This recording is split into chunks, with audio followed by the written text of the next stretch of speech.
Bonjour tout le monde et bienvenue au Mon Corvo, voici Kitaro et voici Kamaltero. Et aujourd'hui les amis on va parler du chapitre 932 de One Piece. Ça signifie quoi Kamal? Ça signifie 12 chapitres avant le 944. Waouh. Alors on a un chapitre un peu spécial, on va pas se mentir, qui va rester en huis clos sur 18 pages, c'est assez intriguant et qui du coup propose une lecture assez curieuse.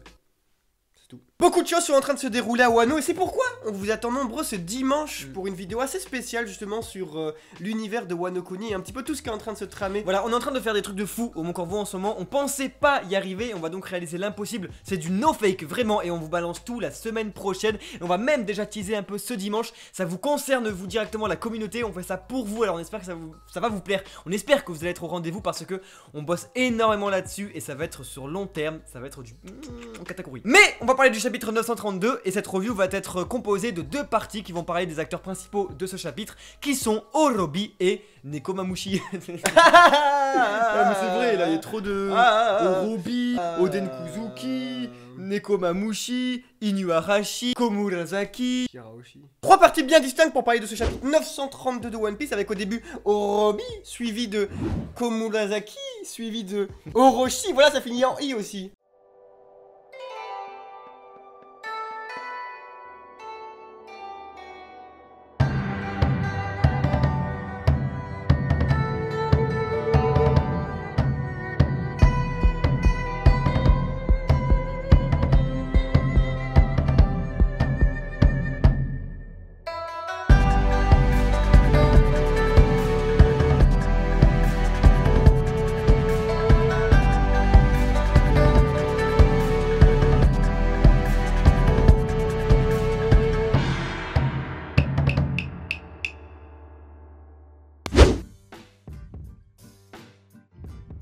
Donc, on va pas se le cacher, ce chapitre était super spécial, genre vraiment, alors que Wano Kuni est construit sur un truc où blablabla, blablabla, bam, action de ouf avec bam, retour d'un personnage, bam. Là, on a rien, c'est juste du pur background de Wano Kuni, un chapitre qui va donc être vraiment nécessaire pour construire, pour build un univers, donc un environnement de Wano Kuni. Et donc, c'est pourquoi c'est un énorme respect, un putain de respect pour Eiichiro Oda qui a les couilles de poser un chapitre comme ça qui, je suis désolé, est pas sexy du tout.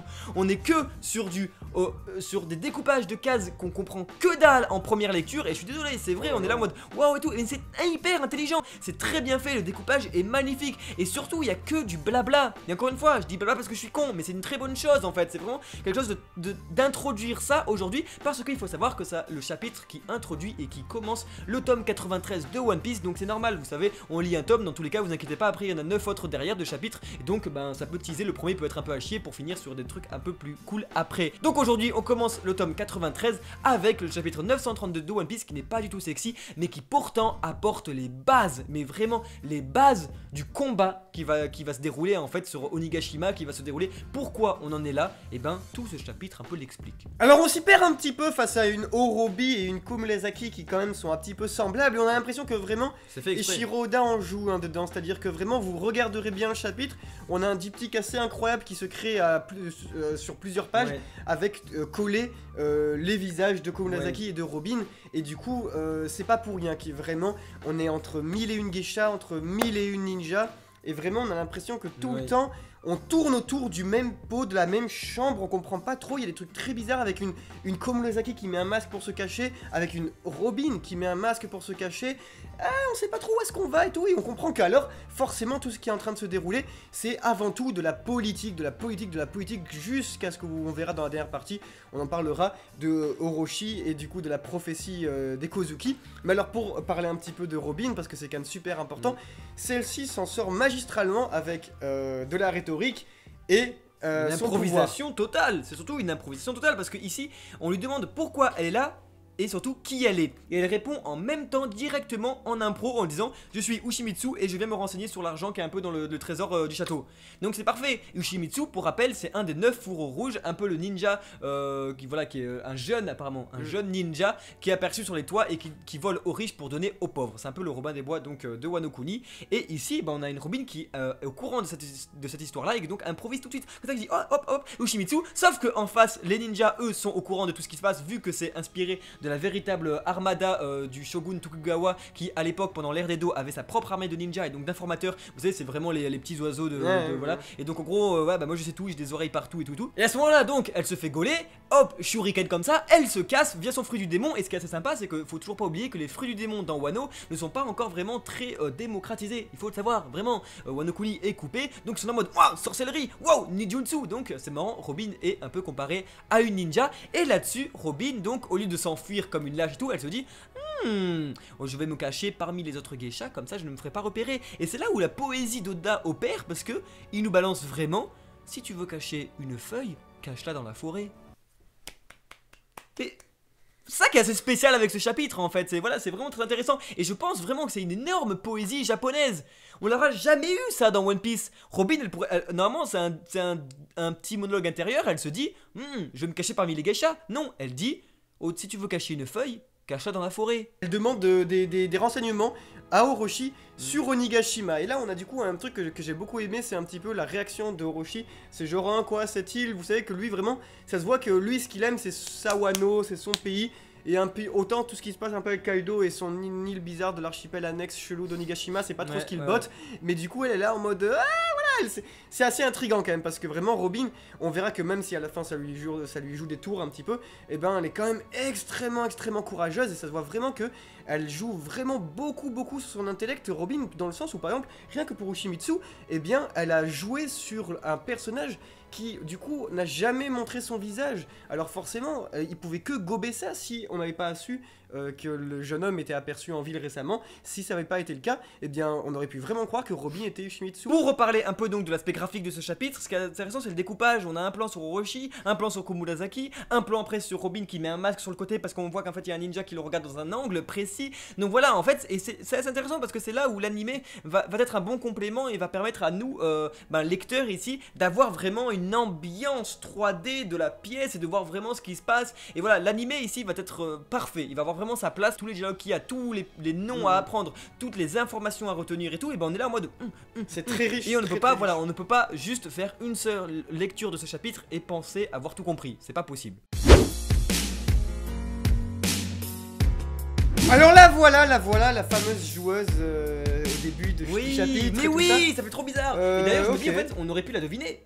Parce que quand on la voit là, sa coifure, et c'est vraiment la coiffure, tu sais, ça fait deux parties comme ça, on se dit, c'est bizarre que personne n'ait remarqué. Peut-être que, bien sûr, des gens l'avaient remarqué, mais en tout cas, moi je l'avais vraiment, je n'avais pas du tout fait le lien. On voit que tout de même, c'est la femme du coup la plus proche d'Orochi qui, du coup. Ça, mais moi, franchement, la poésie, elle se fait là. Comme dit Kitaro, c'est forcément la meuf la plus proche du shogun, mais sûrement aussi la plus éloignée de toutes. En effet, souvent, quand on veut faire quelque chose de très mauvais à une personne, le mieux c'est de s'en rapprocher le plus en fait, et d'être au plus près d'elle.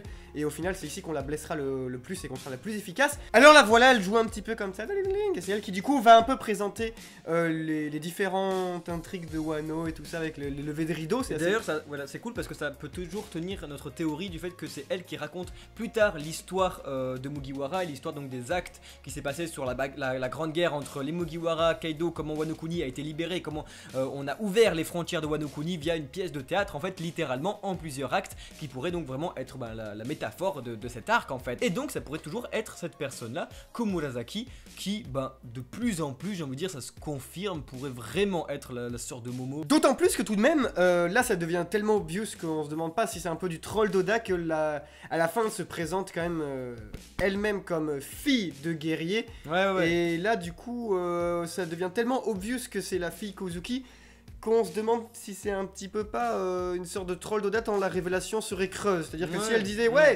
Yatta, je suis vraiment voilà, je suis la fille d'Oden. La révélation aurait dû se faire ici. Si la révélation s'était faite ici, en mode je suis fille de guerrier, je suis fille d'Oden Kozuki, je vous nique tous, et là le dragon qui la défonce, on aurait fait là en mode waouh, mais elle lui dit direct tout, mais là elle lui dit pas, donc ça veut dire qu'elle pourrait peut-être s'en sortir, donc pour le dire plus tard ce serait nul. Enfin, la révélation serait quand même légitime, j'ai envie de dire, parce qu'elle est totalement logique. Et d'ailleurs, cette meuf, c'est forcément ça. Alors que et pourtant, Oda nous avait fait exactement la même chose. Hein. Je sais pas si vous vous rappelez, la toute première fois qu'elle avait été présentée. Et juste après, on a vu la première page de Monosuke de l'arc qui disait oui, ma soeur n'a jamais été retrouvée en train de s'entraîner. Donc, ça fait 2 fois qu'il nous fait un coup en mode je vous le dis, mais je vous le dis pas. Donc. Aussi, on a remarqué un truc vraiment intriguant, c'est sur lorsqu'elle joue du coup avec son masque de Kitsune. Kitsune. Eh bien, il y a des gens du coup autour qui disent deux trucs super importants. C'est déjà, oh, encore cette musique, sous-entendant du coup que c'est un thème, une sorte de leitmotiv que du coup elle joue plusieurs fois. Et ça, j'ai hâte d'être dans l'animé pour entendre ce que c'est. Et deuxièmement, et à chaque fois qu'elle qu'elle joue cette musique, elle porte ce masque. Alors on s'est dit en fait, est-ce que ce serait pas genre une berceuse ou quoi que jouait sa mère à l'époque, Ouais, il y a un truc comme ça. quand elle était petite, avant que du coup il y ait eu l'attaque du château et tout ça.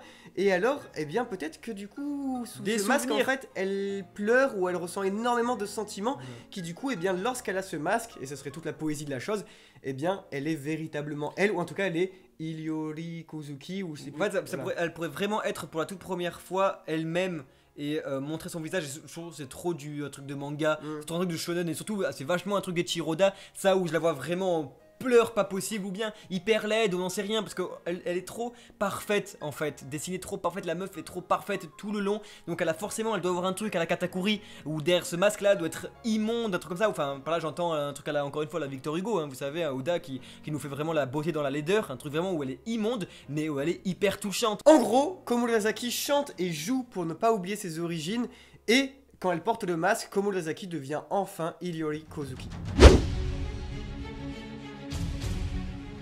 Enfin, on va parler des deux derniers acteurs importants de ce chapitre qui sont Orochi et Kyoshiro. Autant Orochi, il va être vraiment mis en place beaucoup plus tard dans le manga sur long terme, c'est sûr et certain. Autant Kyoshiro, là, commence à avoir un truc hyper intéressant, un certain charisme de vilain, Ouais, je et kiffe. pourtant on se demande s'il va l'être. C'est ça qui est assez intéressant, parce que ce mec là, la première fois qu'il a été présenté, eh ben, il se foutait de la gueule du shogun, en disant que c'était un lâche, qu'il était chiant, qu'il n'aimait pas travailler pour lui et tout, voilà c'est ça. Donc, et ce que je me demande, alors que là il est là et il dit clairement, ouais si les 9 fourreaux rouges arrivent, moi je les mets à l'amende. Est-ce que ce mec là serait pas un fourreau rouge? Est-ce qu'il serait pas un des 3 fourreaux rouges manquants? Et parce que voilà, il serait parfait pour un fourreau rouge. Et surtout qu'on a eu l'exemple de Ashura Doji qui lui s'est rangé chez les bandits en mode bah je suis désolé Oden, j'arrive pas à t'être fidèle, je vais chez les bandits. Et un autre mec aussi, c'est possible, hein, c'est humain, vraiment, et ben de retourner sa veste et de se ranger chez les vainqueurs et de se dire bah désolé Oden, j'arrive pas à être fidèle, je vais là où il y a le pouvoir et voilà, pour pas me faire tuer quoi, normal. Donc voilà, mais par contre, chose que c'est un peu bizarre, c'est que normalement le shogun connaît tous les fourreaux rouges et donc ça veut dire qu'ils disent que tout le monde ils sont tous morts, donc ça veut dire qu'il saurait que ce mec là est mort. À part si ce gars a réussi à cacher son identité et que donc voilà, encore, voilà, donc c'est. Mais bon, s'il est méchant, j'ai envie de dire, oh mon corbeau, tant mieux, on est content. Parce que si ce mec est méchant, on aurait un méchant avec énormément de charisme, dans une simplicité. Hein. C'est vraiment, un, vous savez, un fan favorite en mode oh, regardez, c'est Kyoshiro, il apparaît que un chapitre sur les 30 chapitres, mais il est génial. Donc voilà, ça qui est intéressant. Le deuxième point trop cool, c'est quand même Orochi. Et autant là-dessus, on est divisé. On est divisé, lui il a pas du tout kiffé. Moi j'apprécie énormément parce que c'est un style assez cartoon, je trouve, d'un dragon qui est trop cool. Forcément on a les 8 têtes, c'est pas une surprise et tout. Et moi ça me rappelle trop un truc un peu Wind Waker. Ils ont tous des gueules un peu différentes, on dirait trop un boss de jeu vidéo, mais assez sympathique, assez cel shading. Je sais pas trop comment expliquer, mais il est très sympathique. Genre je trouve, autant la gueule d'Orochi elle est immonde et je l'aime pas, il me fait chier. Mais là autant ce dragon là je le trouve trop cool. Un qui est sérieux, un qui est rigolo, un avec une couronne que tu sais que c'est lui qu'il faut attaquer dans le jeu vidéo. J'aime beaucoup. Moi autant je suis pas déçu, hein, juste je trouve qu'il y avait rien de surprenant et quand j'ai vu ça en fait c'était exactement ce à quoi je m'attendais, du coup je me suis dit bah oui. waouh, la dernière note finale de ce chapitre c'est vraiment un truc tellement obvious et pas tellement Ouais, fun. mais autant voilà la dernière note de ce chapitre intéressante comme tu dis, c'est Kyoshiro, c'est pas Orochi. Un truc intriguant sur Kyoshiro, c'est en effet lorsqu'il va tirer sa lame face à quelqu'un à la fin et qu'il dit ça va être violent, déjà c'est extrêmement badass. Et ça insinue que le prochain chapitre risque d'être assez incroyable en soi. Ici il y a deux écoles qui se créent quand même, c'est soit il tire sa lame du coup contre Orochi, puisqu'il n'a pas besoin de la tirer contre Komurasaki dans le sens où Orochi s'en sort suffisamment très bien tout seul. Mais moi je verrais plus un type qui va du coup tirer sa lame contre Robin, puisque la case juste avant on voit qu'il repère Robin, ou en tout cas si vous voulez on a un Robin qui se taille en courant, de lui qui fait un petit nani hodo comme ça, et du coup troisièmement il tire sa lame. Je pense plutôt qu'il qui va aider les ninjas, et ce serait, je préférerais ça parce que si c'est vraiment un méchant je trouve qu'il serait grave stylé, et c'est trop dommage que dès qu'on a un personnage qui est un peu badass c'est oh j'aimerais trop qu'il soit gentil. Non, c'est franchement lui J'aime bien. Ce qui est assez marrant, c'est que là-dessus, on en a une qui rigole, en fait, et c'est Otoko, je sais plus, mais bref, c'est assez intéressant parce que, pour ceux qui savent pas, on l'avait déjà dit, elle est inspirée en fait de Chibi Maruko-chan, qui est en gros un manga très connu de Momoko Sakura, et qui était très proche d'Eiichiro Oda. C'était vraiment parce que c'était une mangaka, c'est rare les mangaka au Japon, Eiichiro Oda l'appréciait vraiment. Quoi? C'est rare les mangaka au Japon. Non, une mangaka, je vais dire, putain, oui, ça veut rien dire, c'est sûr. Moi, je vois un mangaka, tu sais. Eiichiro Oda était donc très proche de cette dame qui est décédée il y a quelques mois, en fait, et donc il a décidé de lui rendre hommage. Et Chibi Maruko-chan est un personnage en chibi, voilà, et donc ce personnage-là, dans One Piece, on voit bien qu'il a une gueule assez bizarre, hein. Et donc, elle rigole tout le temps, elle est toujours de bonne humeur, et c'est toujours un peu très gag. Oda, encore une fois, ici, lui rend hommage, et moi, je trouve que ça fait un plaisir, on peut dire, un chapitre extrêmement couillu, parce que je suis désolé, vraiment un chapitre qui, putain, mais encore une fois, imaginez, t'es pas un lecteur de One Piece, on dit ah c'est ça One Piece, tu fais je te dis, c'est vraiment un mode de vie quoi, le truc c'est ton second monde, tu ouvres la porte. Non mais vraiment, parce que c'est tellement un détail dans un arc de One Piece. Dans One Piece, tu dis mais putain, mais dans le château, tu sais qu'en fait maintenant, rien que dans cette situation là, tu dois faire un plan des lieux avec Nami dans les combles des toits, Brook dans le puits en bas, là dans la salle principale, les geishas avec Robin, Momura Azaki, putain son nom de merde, j'arrive pas à le dire, le shogun, Kyoshiro, rien que dans le château, dans une ville, dans une île, dans une partie de l'océan, et c'est détaillé de fifou. Et il arrivait à placer le nom de Oshimitsu comme dans le chapitre. Voilà, et donc voilà, c'est que du gros nouveau contenu, DLC pur. On finira avec le mot de la fin les amis, qui est que quand même Orochi a raison de A à Z. Il a raison sur Sanji, il a raison sur Zoro, et il a même raison sur Momo qui est toujours en vie. Et sur Kinemon. Oh, encore une fois, ça fait trop du bien d'entendre le nom de Kinemon.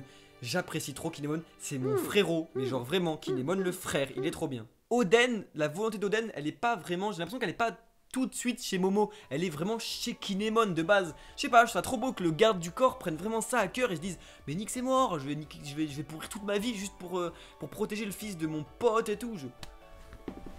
Non. Merci à tous d'avoir regardé notre vidéo jusqu'au bout. Rendez-vous dimanche pour du gros lourd, et la semaine prochaine pour un truc très sale, mais genre vraiment putain on est fiers. C'était Kitaro et c'était Kamaltero. Ciao.